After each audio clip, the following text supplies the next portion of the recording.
Dude, it's good to see you. I'm doing good. How's Good. business? You look good, dude. I do not look good. I look tired. I've been traveling. No, you look healthy. I went to Alaska for 9 days. I got back. I was home for 1 hour on my anniversary. I got back in a plane and flew to Clearwater, Florida, and worked an event. It was awesome. I learned a bunch of stuff. Obviously I spoke a little bit, but like, I'm big. it's like it's so much more fun when you're learning. What was the event in Florida? Tell me about that. It was a seminar, like a mortgage, like it's another coaching company. Uh, Nice. and it's a guy who's been around a long time, and like he's coaching me now. Is he? Yeah, he's good, man. He's like I learned some of the stuff I was relearning, but in a different way. Yeah. And and I was like, I called my wife, and I was stoked. I was just stoked. Who Uh, is it? Who's the coach? it's he's a good friend of mine. It's Carl White. Oh, Carl White. Carl Yeah. White's a good guy, man. Knows a lot of stuff. He's been doing it a long time. I got a little East Coast in me. I'm kind of like, kind of brick through the window. Like I did individual sports. Mhm. I did both teams. I did basketball, right? And like soccer, but in high school I did basketball, but I did individual sports, soccer, or excuse me, track, and I ran cross country, but track was my thing. It's an individual sport, man. So it's like if you don't win, it's all you. Skateboarding, snowboarding, all the stuff that we were doing was like that. You know? Individual sports. So it's like Really. coaches in like my coaches in individuals and team sports, but my coaches in individual sports, like, do you want to be great or not? Like, Totally. because your actions don't say it, but your mouth keeps flapping. I'm a little more like that, and he's a little more like, look, people rise at their time, and and so being around them and including them, encouraging them, yeah, yes, holding them accountable is super valuable, and it's who I am at my core. But you know, you hear the message when you're ready, Yeah. and so if you really want to impact people and you really want to pass along all the things you've learned, you can't chase them away. Are we recording right now? Like, are we on? We are Yeah. definitely on and we'll be using it. What's that? I said we're on and we'll be using it. Okay, sounds good. Dude, Yeah. I think a big part of that, like what you're talking about with Carl White, it's running the right play at the right time. And I think that the grind culture had its place. And that was the right play for, like, if this was 2016. Yeah, it's grind culture. 2014, same play. 2013, same play. 2019, same play. I don't think that same play is what you run right now. What You do you know, mean? we're historically at a 45-year low in terms of existing origination volume. Hasn't been this low since 1981. Like, you don't call the same plays in football when it's muddy as you do when it's turf and indoors, right? You know, and and I think right now to push people too much into grind culture without a more holistic approach is not the play. Well, I agree with you, but maybe for a different reason. I agree Yeah, with you 100%. And the reason is because we have pushed grind all the way through the downturn. yeah, So it's like, Rick helped me change my life, and I love him. And he's like, you can't go full speed all the time. hmm, You go really hard for 3 months, and then they may tell you they're still going really hard, but they're not, because it's humanity. Yes, there's a freak out there. Yes, there's a yeah, Dave Goggins. There's people, you know what I mean? But like, you can't grind all the time. And if you've been going through this massive attrition in your industry, and you've been like, it's like being hunted. yeah, You know, it's like that's stressful being hunted. Yeah, and what was hunting us was elimination, yeah, totally. right? It's like you can't. So I agree with you. You can't keep grinding like that. It's got to be more. Today, dude, you got to have fun and enjoy it and feel optimistic. And if you're constantly thinking about the market shrinking and the stats and the this and the that, it's like at some point, would you rather? Like I was just on the phone with my buddy. He's like I really love my wife. I I know love you do. I love my family. Like, it's a mess, just like every other family. Don't mishear me. Like it's a mess, but I love the mess. And he's like, would you rather have like however much money you have right now and your wife, or would you rather have 200 million? I'd rather have what I have right now, Hmm. without a doubt. Like without a doubt. Like it's not even close, bro. Well, dude, chasing, I mean, money is just what that guy had that eight levels, eight layers of wealth that he defined. I mean, financial is just one of them. That's why you can find wealthy people that are pretty miserable, right? Right, Every day I see them, bro.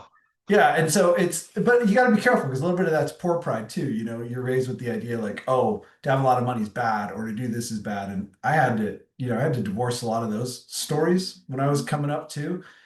But wealth alone also it's not going to be the one thing, financial wealth, that fills the tank. And everybody knows that, Yeah, But the 100%. question is it both? Would you be happy with 200 million and your wife? Maybe. That's what I challenge you to say.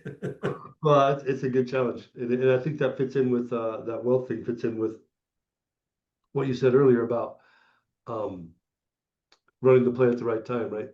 Yeah. It fits totally because if you it, if you want to define for right now wealth as money, as stuff you save, like wealth is not making a lot of money. I don't care how much money I make. I really don't. I care how much money I save. I Yeah. really do. Like I really do. Like I really, really, really do because I don't know that everybody in my family will get the opportunities I've had. They might, Yeah. but I had a lot of luck. Um, and so who am I to squander that, right? So being focused on saving money versus like earning money, I think is helps me not get weird about it. Yeah. It's pretty weird when you got some money to spend, and then I've seen some people get really weird, and they're not any happier. No. Money's like, food and water. It only matters when you don't have it, Like, I mean, it'll quickly become the thing that is the biggest priority if you don't have it. Just like if you're not eating for a week, that'll be your number one priority, right? Yeah, that's But funny. but when you have it, it's not that relevant. So it can go from really relevant to not real quick. But I say like once you have everything you want under like 500 grand, if you're not feeling it, then you're not going to feel it when you have more. You Yeah, that's really well said. Like know? for me, like this mortgage business and in real estate, it's like um I tie this into this seminar I went and worked is like I got to be careful how I say this because like I want to make sure it comes out right. My joy is in the pursuit of fixing the next of fixing the next puzzle or the next problem. That's where I'm like I'm happy when I'm learning how to do it and trying to do what I learned and screwing it up and then fixing that and then overcoming that and then overcoming that and then overcoming that. And when I focus on that, like all the other stuff happens. Yeah. When I focus on the other stuff, then it don't happen. But if I just focus on like, when I'm a loan officer, my first step is learn how to learn how loans work and learn how to talk to people so they might refer me. What you're talking about, dude, reminds me of John Maxwell, the leadership guy. He always he said he evaluated one time like 50 of his top leaders that he coaches. And he's in there with everybody. And I was coaching to this recently, which was like his definition of success based on the observation and discussions with those guys. Coach Wooden? John Maxwell, Oh, John Mitchell. Sorry, I was yeah, thinking. John Maxwell, his definition of success. And the first one was number one was knowing your purpose. Number two was living up to your maximum potential. And number three was helping others and moving them along, right? Like what you can give. And I've coached to that quite a bit lately because the first one is know your purpose. Like I have a friend who's a Jehovah's Witness. Like he knows his purpose. He wants to expand within his religion, right? I have other friends that are devout, really devout Christians, and they say, okay, hey, my purpose is to return to God, or purpose is a vague thing, but it also like you kind of know what it is, right? It's your bigger picture. And then the thing I like about the second thing, it's like you have to hit your maximum potential to feel successful, is the word maximum. So in other words, if you're worth, let's say we're using dollars, you're worth 50 million, but you know you got more in there to give the world, then you're not going to feel successful. Right. Yeah. And then the third one, which is help others along, help them along, give, which is what you're talking about right now. But the whole premise of that is that you could be a success today. Like it doesn't have to start tomorrow. If you wake up this morning and you're like, hey, okay, I'm connected to my purpose, right? Yeah. And then your second thing is, okay, how do I hit my maximum potential today? And then your third thing is, hey, who am I going to help along? Who am I going to help along today? Like, what can I give? Then today was a success, right? And Yeah. I thought that was that's something that's helped me a lot, kind of define. But my biggest takeaway is maximum potential. Like, dude, it's not about you. It's not about hitting it for you, hitting it for this person, or hitting it for that person. It's about getting your maximum potential. Like how God made you. Are you reaching the max potential of how He made you? Um, so on that maximum potential thing, I want to be like, so like, I hate the word, I always hated the word potential Yeah. because potential is meaningless because it's unrealized. Yeah, it's a pursuit of perfection, is what it is. And knowing you'll probably never get there. Yeah, well, people will put that on you, or people have put that on me. Like, Like you're not hitting your potential. well, like you have more potential. But I do it to my, I've done it, I recently did it to my son. He's really smart, like Yeah. the kind of kid who don't have to study and he passes all the classes. And all. I hate that. I wasn't like that. Which one? Nick, my youngest one, Nick. Okay. he's awesome. They're both awesome. So a lot of people know this, but you have two boys and I have three boys. So being Uh, all boys is a different ballgame. yeah, well, I actually have five because I got remarried Oh, and that's right. So, three. I got okay, that's five, even right? worse. You have Two of five. mine, yeah, two of mine, three of hers, and they're mine now. I've been with them for 8 years. I mean, I love them. They're my sons. But I love so it. Nick is just like in school before you get self-aware, before you get if you guys have kids or you may have realized this for yourself, but there becomes a point where in the beginning you don't really care what people think about you. You're Mhm. just rolling like when you're in grade school, right? And then at some point you become socially conscious and you become like, do people like me? Am I doing it right? And he went through that, and so it changed him dramatically. And I think that happens for salespeople, Mm. right? So here's what I want to say. Like, maximize your talent. Like, you've got talent. You've got it. Like, I love to play basketball. If I had a dream when I was a kid, it would be to play D1 basketball, and then like if I was really dreaming, pro. I wanted to be really great at basketball, but my talent was running.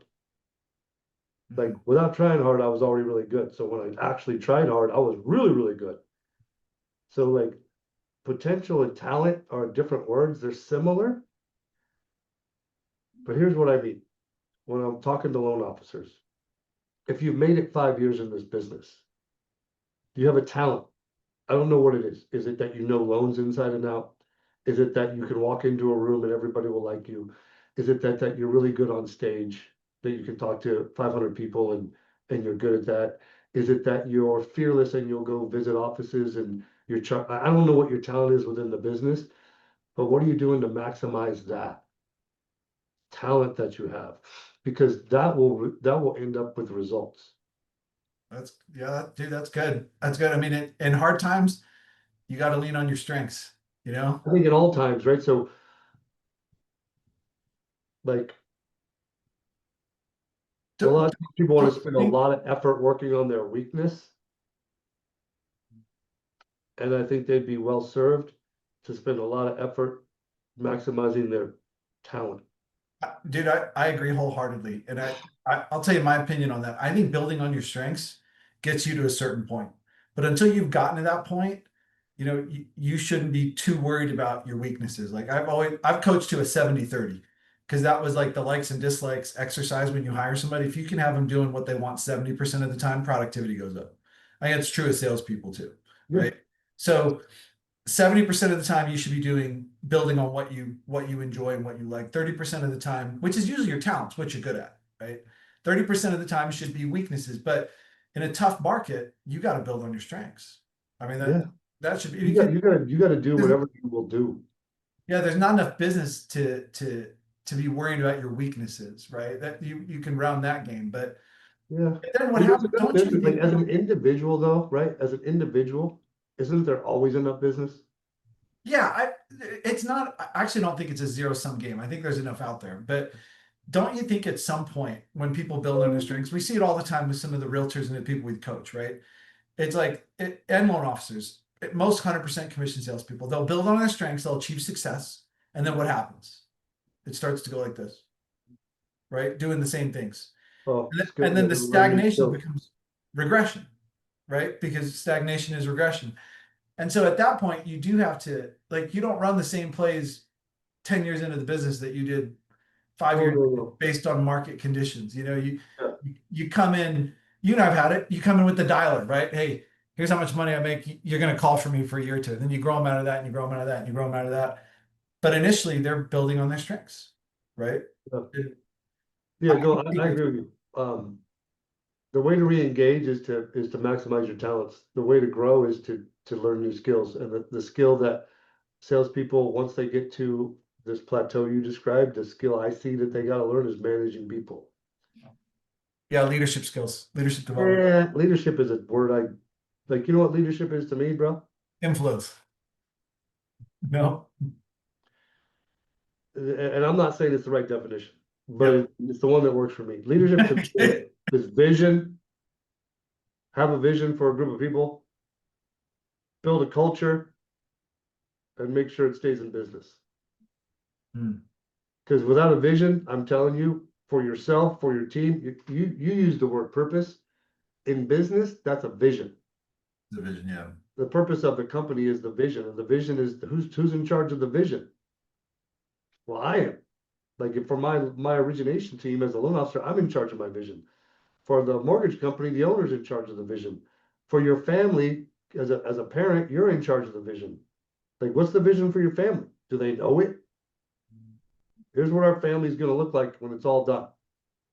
Like, you gotta have a vision, like that people can buy into. Otherwise, why would they be around you? Yeah, you gotta know where they're going. They got they came to you. Either they're gonna have their own vision. There's a few of us, or they want to work for someone who has one that they can buy into. Well, and you got to really execute it to get them there. Otherwise, they'll leave. You Well, know. that's the culture. Yep. Right? So the first thing is put it down on paper, have a vision. Like our vision at our branch is 25 loan officers averaging 10 loans a month. That's 250 loans a month as a branch. I can take care of that many people. I can't personally, I don't have the skills to take care of more at a high level. You said purpose. I have this right here. I did this my second year in the business. That's 28 years ago. It's still here on my desk. I swear it's right here. You can't read it. I'll read it to you. It Yep. says, I'm successful when I influence those around me to grow. And my mission or my purpose is uh, to take as care of as many families as I can. I haven't changed it not one time. My dad taught me, he said, my job is to teach you how to take care of yourself and then make sure you take care of other people. It's simple, isn't it? They say a man's job is to provide, protect, and love. You You know, know. they learn how to take care of other people if you want to be happy. Yeah. If you take care of yourself and you're selfish, you're never happy. But if you take care of other people, that is joy to me. You brought something up with you personally that I think is interesting. It's a little bit of a controversial topic that I've talked about Uh-oh. before. Uh-oh. And you talked about how you really would love basketball. Like that's where your heart was as a sport. And if you had it your way, that's what you'd be doing, you know? Like Tim Grovers talks about this, that mental and strength coach for Kobe and Michael Jordan and all that. And so I've categorized it just my own opinion on this, right? As passion, purpose, and calling. And I've experienced this in my life. And you were around when I first went through part of this in my career. And for those of you who don't know, Jim is like my big brother. He's one of my best friends. He was a coach for me 12 years ago, 13 years ago, and we've become family, since then. Like literally, we know things about each other nobody knows. And Nobody knows. you're the guy I call and share with you, and you do with me too. But you changed my life back then, and I'll never forget that. So I am a student of you, and I've learned a lot. So, but anyway, in that time when I was coming into the industry, I was a lot more vulnerable, and I was in construction, and I couldn't pay my bills, and so the mortgage industry like literally saved me. Right? It was supposed to be temporary, and it became permanent because I fell in love with it. Right? But my heart was always in construction and development and building homes. I just wasn't any good at it. I mean, that's the truth. Like, you know, and so I had to make sense of this in my head. And there was a show. It's a country singer. I can't remember his name, but he talks about how bad he wanted to be a rodeo guy and he wanted to play at this stadium. And he ended up making it there as a country singer, but couldn't make it there as a rodeo guy. And how that's just how life works sometimes. But when you're aware, like I love to surf, this, I love surfing. I taught surfing out of college for 2 years. It didn't fulfill my life. That's a passion. Like I love it, dude. I love the ocean. I love the cold water going down a wetsuit. I mean, I love the fish talk. I love everything about it. Okay. Same. I'm blessed to own part of a house in Newport Beach that I go spend a lot of time in. And that's where I can put my passion. I'm passionate about cars, but I don't own a car dealership, you know? Like I always say, passion gets you pregnant. Passion gets you Yeah. pregnant, right? So you have to use it very correctly. Otherwise, if you chase it, you can end up in some bad situations. But it's amazing fuel. But then there's purpose, and your purpose is what we were taught and what we've talked about, tapping into how we heal and honor our past, right? That's kind of the purpose. It's that thing that pulls you, like when you used to tell the story of like when you were bagging groceries. I love that story, by the way.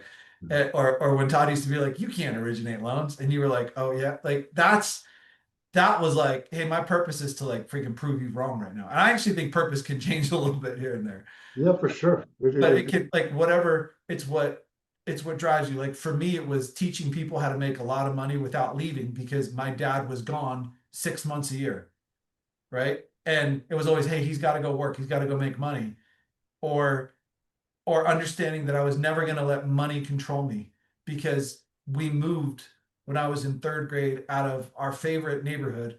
I had all these friends in Philadelphia, and we moved over $50 a month. They raised rent. New school, I hated it. I hated everything about it. And I remember my parents like, oh, they raised the rent $50. And I remember thinking like, yeah, I will never let money control me like that. Wow.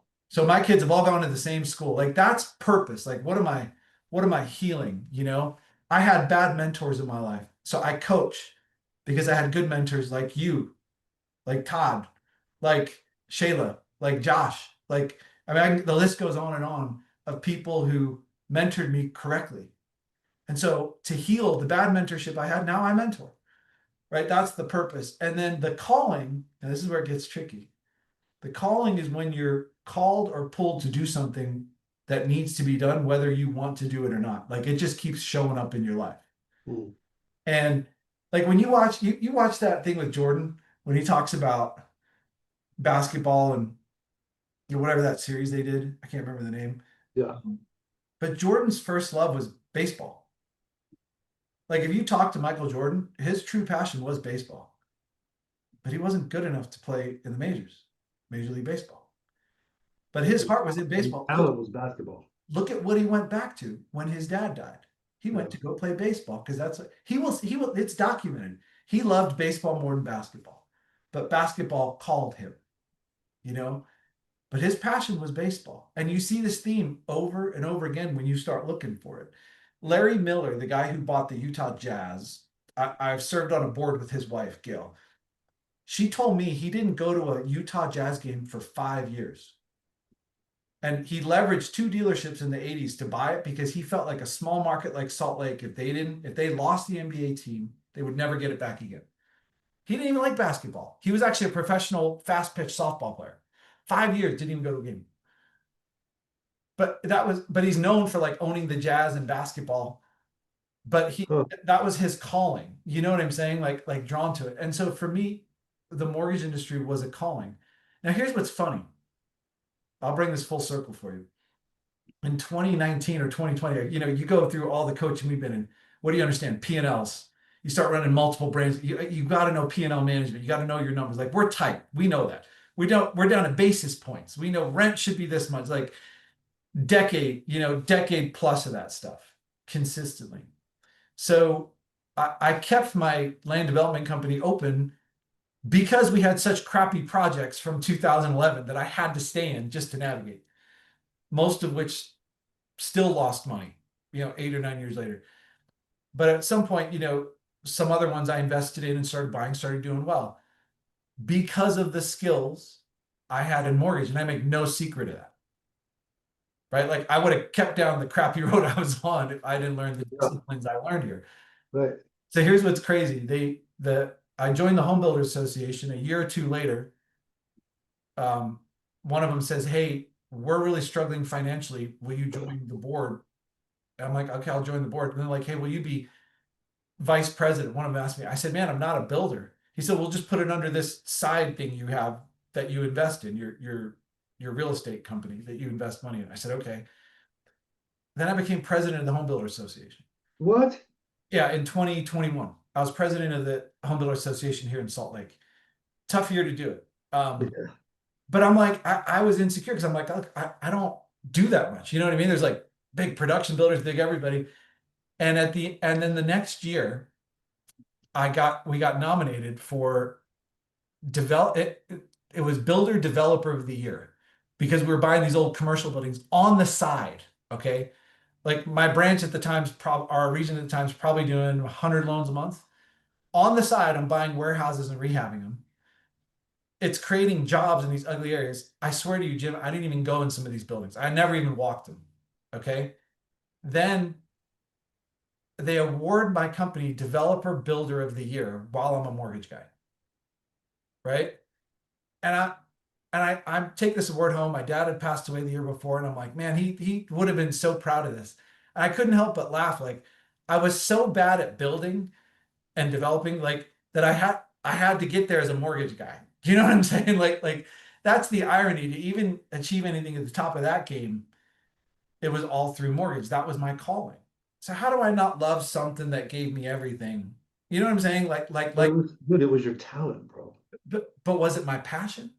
No, You know what I mean? but it was your talent. Was it like who? One on one is your talent.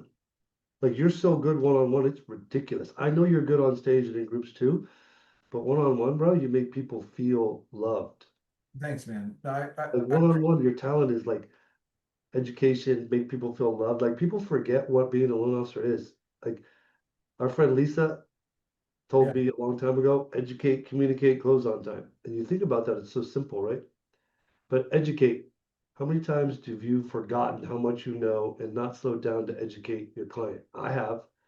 And then I realize it and go back to my roots. But you know, AI is not going to eliminate loan officers, Mhm. but loan officers who use AI will eliminate loan officers who don't. 100%. It's just like the phone or the internet or anything else. It's just going to amplify what you already are. You gotta realize that the future of our industry is relationships, face to face, and leveraging AI to do more of that with the right people.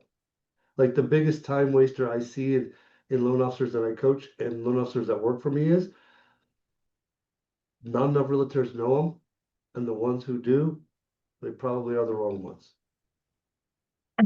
We were I've heard this a couple times now, and Oleg says this a lot. Um, and it's that right now the best loan officer and the best realtor doesn't win, the best marketer does, right?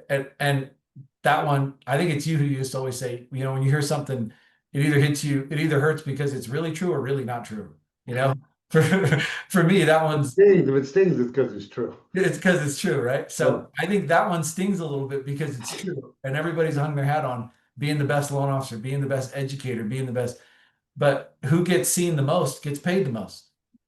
You know what I mean?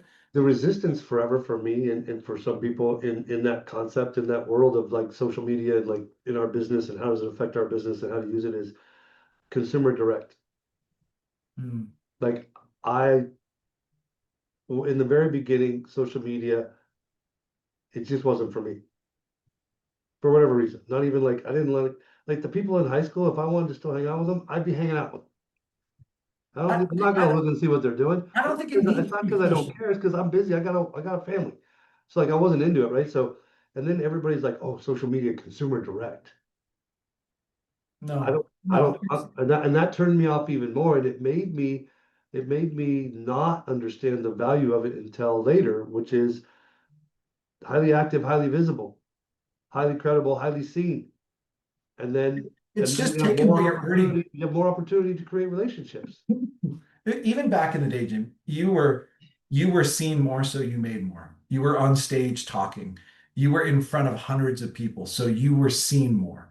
You were on, before social media was even really a thing in business, right? You Yeah, were on Zoom calls or Teams calls, coaching three, four students. You were seen more, right? We were getting together a couple times a year with hundreds of people, being seen more. It's yeah, just a concept, I think apply it how you want. Shoot a video or don't shoot a video, but get a hold of, be seen in front of hundreds or thousands or millions of people. You make more money, especially if yeah, you're good, right? yeah. Then you know how I relate it is, and I super appreciate your time. Like I always ask people like how many people graduated in your high school class? Well, before I say that, when you were in high school, let me ask you this. When you were in high school, how many homies did you have? You know, homies. Like we're homies. How many homies did you have when you were in high school? You count them on one hand. Cool, so five. Yeah, at most. Yeah, How many people were in your senior class? 500 and something. So 2,000 people in your high school? Yeah, probably. So you had an opportunity to know all of them. You may or may not have taken it. But out of all those 2,000 people, you had how many homies? Maybe five. Yeah. So that's the same thing that you're talking about. In business, how many are going to want to work with you? Five out of 2,000. Now it's probably a little better odds than I that, hope so. but not a lot better, bro. Like every sales book I ever read is 10-3-1. Talk to 10 people, three will say yes, one will stick. Mm, For business to business. 10-3-1. Talk to 10, three will say yes, one will stick. So that's 10%. yeah. Five out of 2,000 is like half of 1%, but it's still small, and it goes in line with highly active, highly visible. They have to be seen. Some people are going to click and connect, and most most aren't. Most aren't. If you think of what is a leveraged event, I mean, maybe that's an easier way of saying it. People get lost in the social media or the video. Okay, take that off the table for a sec. We're not talking about social media. We're not talking about videos. We're not talking about any of that. We're just talking about leverage. Leverage, leveraged events are really just a little bit of your time to see a lot of people. Low time, high visibility. That's all. So the way I view that stuff is I know, I mean, some of the top loan officers aren't even on social media in the country right now. But what they are is they have a really good database management system. They have Yes. really good reach outs. They have really good follow up. They have really good content. They have really good add value components. They have really good videos. They've learned how to leverage Zoom to go into different states and use Zoom as like a face to face. We've seen no drop in face to face conversion on Zoom. 83% will still work with the first realtor they meet with face to face. It literally has not dropped. But I don't have the data on Zoom, but our experience is it hasn't dropped on Zoom. You know what I mean? You're saying face to face or Zoom has the same closing rate if you do a professional presentation and spend time and have the skills. Yes, that's been my experience. That's unverified, but yes, that we have not seen a drop off in leverage Zoom events. So instead of having to drive 3 hours, use it, leverage that, but still get in front of them. I mean, you can maintain a Oh, good for sure on relationship. leveraged events with business partners. For sure, you're right. I thought you were about like loan consultations. No, I agree. There's not a drop off. Yeah, there's probably a little bit of a drop off, I'd imagine, with clients. I think There it is would a be little bit. It's harder about to say no in person. 15%. We were tracking it. It's about 15% less conversion. So 15% less. if Yeah, you're so doing maybe you 100, go maybe you go from 83 to 67 or something, or Yeah. 61. You know, it's So still like decent. if you get 10, if you get 100 leads, you're going to do about 22 closings. Yep. And so if you don't meet them that's if you meet them in person. If you don't meet them in person, but you meet them by Zoom, you'll probably do like 18. Yeah. And it's still Yeah, good. that sounds about right. Yeah. I think with partners, we haven't seen a fall off at all. Yeah. With clients, So I'd imagine so. let me ask you this. So like depending on where you're at, it's I believe we're already on the next run. I do. And I think that the number of realtors and lenders in the market and the amount of business happening, you know, there's going to be sputters here and there, but in general, it's kind of right sized where there's not an overabundance of loan officers and realtors compared to the need. So that's exciting. But if you take yourself back to the story you told earlier about when you went from being a developer to being a loan officer, and you put yourself in that mindset for a second, and you were doing it right now today, what are the top three things you would do to jumpstart or start your business? Well, Like, think about it. Like what? I'm going to give you a little bit of context on where my headspace was. It was either door-to-door alarms or do refinances. And I was dating my wife and I didn't want to move. And the door-to-door alarm thing, I would have had to go to Denver. Like that's how, humbled I was at the moment, right? So How I, lucky I you don't, were. what's that? Yeah, that's how low I was. And luckily I No, found, no, how lucky.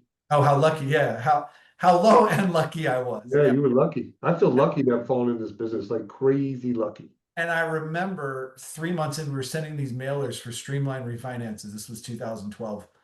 And a couple of the loan officers in this little brokerage, one of them, I mean, he closed like nine, on those streamlines. He's probably making like 3 grand a streamline, 4 grand. So he made like about $30,000 that month. And this dude was complaining. He was like, this business sucks.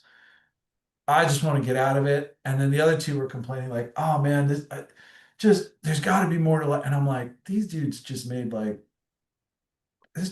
30 grand in 1 month. And I came from a world where you had to sign a personal guarantee for a year to try to build a house for 350 grand or 400 grand, literally personal guarantee, um, to make 30 grand. I'm like, this dude made it in a month with basically no risk and he was whining. And that's when the light bulb went off. I'm like, this is the greatest industry ever. I mean, you do not have to sign your life away to make big money. So anyway, I want to give a little context in where I was at the time. It was out of need and survival is where I started. But what would I do differently? Um, No, not what you do differently.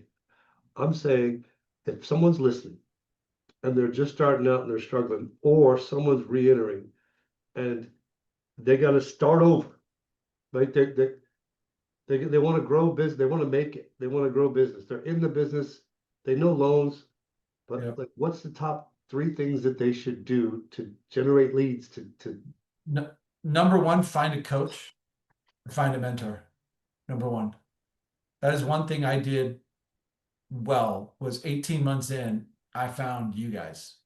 And that absolutely set my trajectory and changed my life. The other thing I'll add to that with an asterisk is qualify your mentor. You know what I 100%? mean?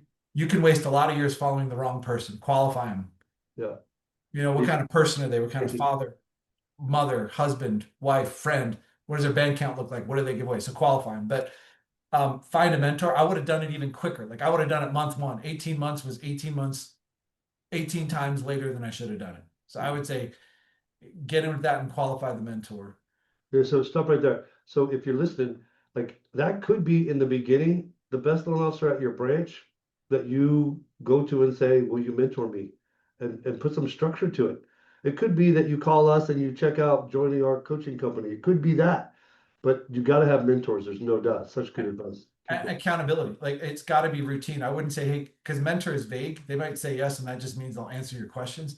I'd say, can we meet every 2 weeks Yes, put structure to for it. 45 minutes? I'll pay you $200 a month and sing your praises. With that, Yes. Yep. Give you me know, something to do on Monday. Next Monday, give me more to do, and I'll pay by what you told me. Yes. so I love your ad. Yeah, put some structure on it. Structure, time, and accountability. Second thing, I would have. I would have started chasing channel accounts quicker. I would have started working on like builder business and bigger accounts like real estate brokerages. I started because those take time sometimes. And Yeah, I think sure. starting earlier and just understanding that, what did you say, 10-3-1? That's true with a lot of things. So if you're chasing 10 big builders, you'll probably land with one. You know what I If mean? you're lucky. If you're lucky, like one of the big builders we took down, we had that guy on a milk route. I mean, I don't want to exaggerate. I would say at least 2 years with no response. 100%. Like super cheesy gifts being delivered awkwardly. I'm coaching my LP1 at the time, like, dude, just walk in like you own the place. Like, and he just walked past the receptionist and put it on the guy's desk, like no response. No, I mean, phone calls. So I would do that because having that to supplement your business is really powerful, And yes, they have a beginning, middle, and end most of the time. But if you're always doing it, then so do most of your realtors. They have a beginning, middle, and end too, like everything. All You know? business to business relationships do. It has nothing Yeah, to do yeah, with like there's a story I think around channel accounts that says, "Oh, they'll own you, don't do it." Well, I'm telling you, chase them. You know, you know. I built my whole career on builders. I totally agree. Yeah, just like you say, some consistency with it. I would have done that Don't go after builders if you're going to give up in 3 to 6 months because you're not going to get them. 2 years. I would say buckle up for 2 years. Um, and and dude, you helped me a lot with that. I remember some of the advice you gave me about chasing builders and how to appeal to them. That was really powerful. You know. I don't know if I can talk about what you said, No, but you have but to call me for that advice. it You have was to a call lot of me. good. It was game changing advice. And then the third thing I would say would be to, gosh, that's a tough question. Like I said, I got coached quick, so I just showed up, laced up, and shut up. And so I would say that's my third. Like, stop talking about what you know and what you don't know. If you're not where you want to be, show up, lace up, and shut up. Like, just freaking do what you're told. Yeah, It really confuses me with people like that. Like, yeah. You come from such a structured growth model, right? With mentors and coaches, and some people resist it, right? well, that's fine. Resist it, but then move on. You know what Well, I I mean, they resist getting a mentor, they resist getting a coach, they think it's a sign of weakness. I don't know if they got parent issues or what, but like the simplest way I could say it is if you're not on the phone with a realtor or a borrower, or you're not sitting in front of a realtor or a borrower, you're not doing your job. mean? Like you're not. You got a processor, you do. Yeah. They'll help you. And so, stop thinking like, and we got to wrap up here pretty quick. But I want to tell you the story that Carl told me that makes a lot of sense to me. That I personally made these mistakes and I see it happen. Like you're sitting here and there's a river between you and the leads you need from this builder. So you decide you want to go after builder business since you brought that up. So you get some coaching, you watch this video, you call me or you or whatever, and you come up with a plan so you start to build a bridge to get to over that river, to get to those leads, to get to that builder. And you heard us tell you that it takes 2 years and not to give up. If you're going to give up, don't try. So you're committed and you start building this bridge. And then 3 months from now or 6 months from now, you're at a sales meeting or you're talking with a bunch of loan reps and somebody's a really good, enthusiastic person and they get you excited about this other source of leads. And so you stop building this bridge and you start building that bridge to go over and get leads from Zillow or from I don't know where. Okay. I don't know where, but what's some other source of leads? And you start building that bridge. And you wake up 5 years later and you got like 4 unfinished bridges and no results. So if I could tell you one thing is that the harder you work, the luckier you'll get. It doesn't matter what you're doing, honestly. But finishing your bridges is, if you don't, you'll never be in this business long term. You won't. Because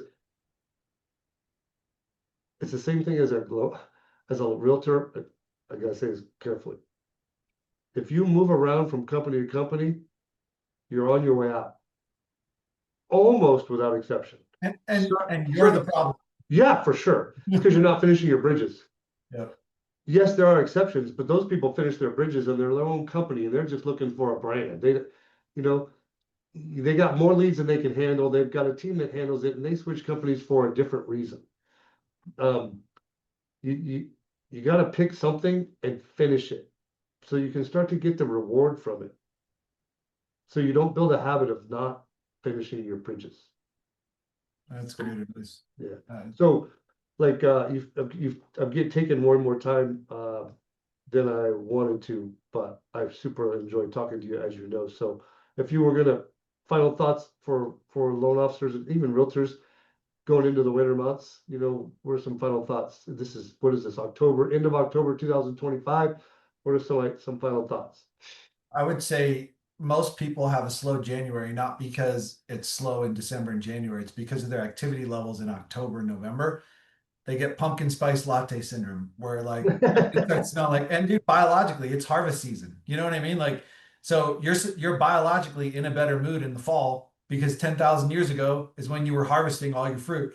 So just remember that if you want to have a strong first quarter, don't do your business planning in January and know your activity right now is your January.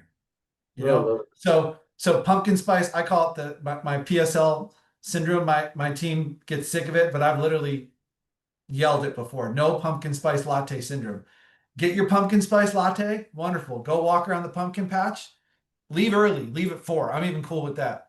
But get what you need to from 8 to 4 to, you know what I'm saying? Do both.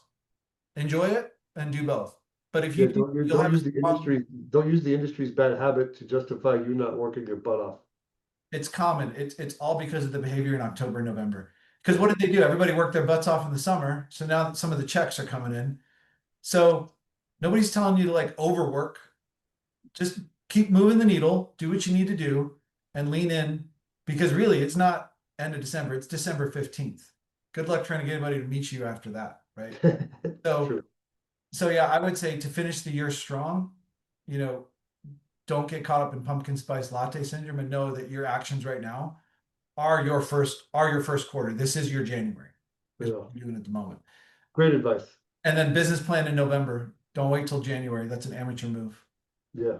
Builders do a fiscal year ending the end of October. They do all their business planning in late October and early November. That's because January is too late. Yep. Yeah, you can't be planning in January. You're like you Way got too to be late. That's start hitting the ground executing. running, you know. So that would Awesome. be my input to finish the year strong. That's awesome. But All yeah, right.